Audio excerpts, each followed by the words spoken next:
Қараңыздаршы, қандай әдемі макет шықты. Кәдімгі түрлі түсті қағаз және кардон қажет болады. Бұл жерде осындай үймен және күздік көріністі жасайтын боламыз. Фольганың ортасындағы кардонды 10 және 7 сантиметр қылып кішкене қылып кесіп алдық. Және оның үстіндегі қалпағын жасайтын боламыз. Кіршасы дейді ғой, кіршасын жасайтын боламыз. Осыны дөңгелек қылып қырқып алдық және қалпақтың төбесі сияқты 5 сантиметрден ортасын қиып аламыз.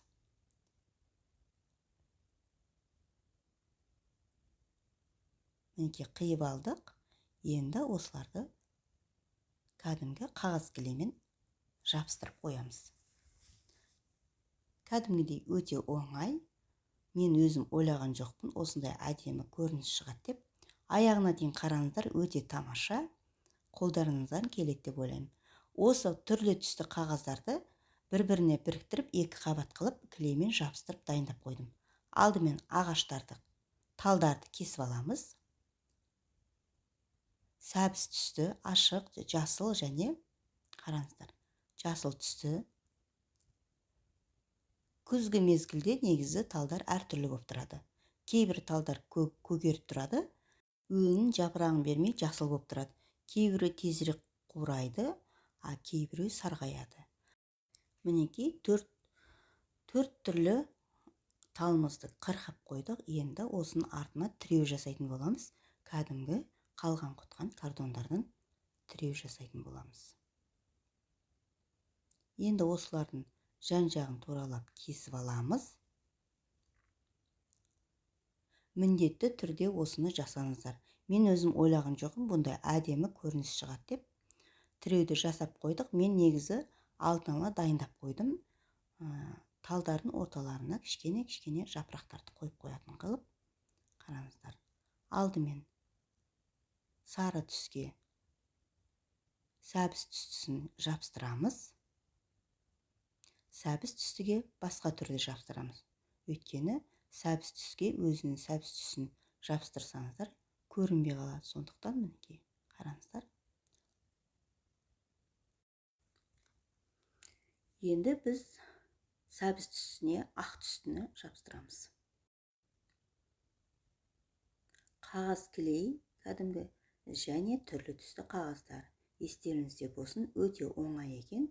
Өйткені түрлі түсті қағаздарды бір-біріне жабыстырсаңыздар, кішкене қаттырақ болады. Қатты қағаздар да бар негізі. Мінекей қараңыздар, енді басқа түсін істеп жатырмыз. 4 талымыз дайын болды. Енді біздің үйіміздің төбесін жасайтын боламыз. Кәдімгі дөңгелек қылып, кәдімгі үйіміздің төбесі жаңағы неге ұқсап жатыр? Құзғырыққа ұқсап тұр, иә? Кейбір үйлердің төбелері осындай құзғырық сияқты болады. Баяғы жаңағы ертегілерде де осындай төбелері болады. Енді біз осының жаңағы талдарымыздың тіреуін бір-біріне жабыстырамыз.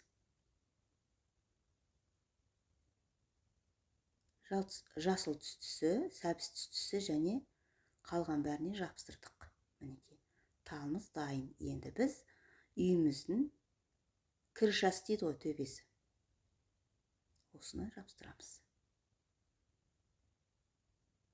Мінекей, дайын болды. Енді үйіміздің терезелерін жабыстырамыз. Бұны негізі бір күн бұрын дайындап қойған жайым бар, оңай болу үшін. Кәдімгі қара түсті жаңағы қағазды және артына сары түсті қағазды жабыстырып, ортасын ойып алдым. Қызықтырса, осы сұрағым сіздерге дайын болып тұрады. Екі жағына қойып қойдым. Мінекей, енді дайын есігімізді дайындап қойдық. Аспан көк және есігін алдындағы ашылатын құлыбына дейін жасап қойдым. Үйіміз дайын. Келесі жолы сіздерге қазақша үйді жасайтын боламыз. Мінекей, осы 4 бұрышты кардон үстіне ақ қағазды жабыстырып қойғанбыз. Енді осының үстіне кәдімгі жасыл шөпті жасаймыз, әрине. Енді осының астына кішкене қураған шөптерді жасаймыз. Күздік көрініс болған екен, кішкене жартылай көк, жартылай жаңағы сәбіз түстісі болып келеді. Енді осыны кішкене ирек қылып қырқып аламыз. Байқап отырыңыздар.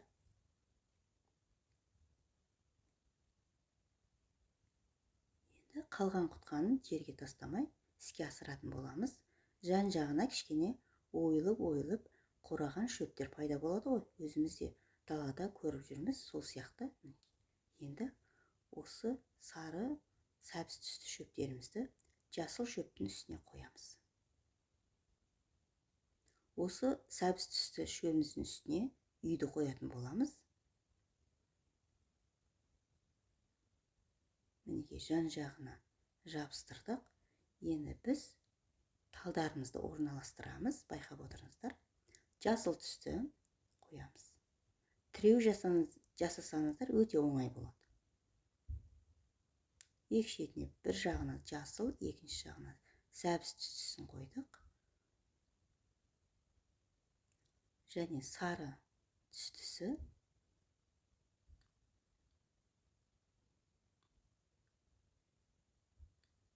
Әрине тағы да сәбіз түстісі.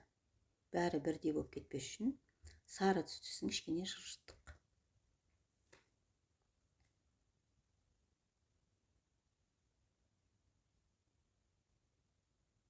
Қараңыздар, қандай әдемі болды. Светтері де өте ашық. Енді біз үйімізді қоятын боламыз. Мінекей үйдің астын ыстық кілеммен айландырып құйып шығамыз. Содан жаңағы жерге қоямыз. Қараңыздар. Өте әдемі. Және екіншісінде сәл ары қылып қоямыз. Мінекей біреу ұзын, біреу үлкен үй болды. Енді осы үйіміздің алдына кішкене тастар қоямыз.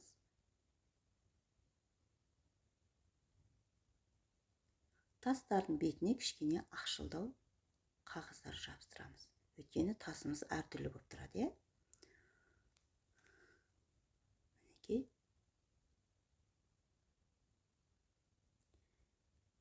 Енді күздік мезгілде әрине жерлерге жапырақтар түсіп жатады. Сондықтан жерлерге ақ, сары, көк және сәбіз түсін жабыстырамыз. Мінекей менің көрнекілігім және көрінісім дайын болды. Сіздерге ұнайды деп ойлаймын. Міндетті түрде осыны жасаңыздар. Өте әдемі болып шықты. Лайк басып тіркеліп кетіңіздер. Көргендеріңізге рахмет.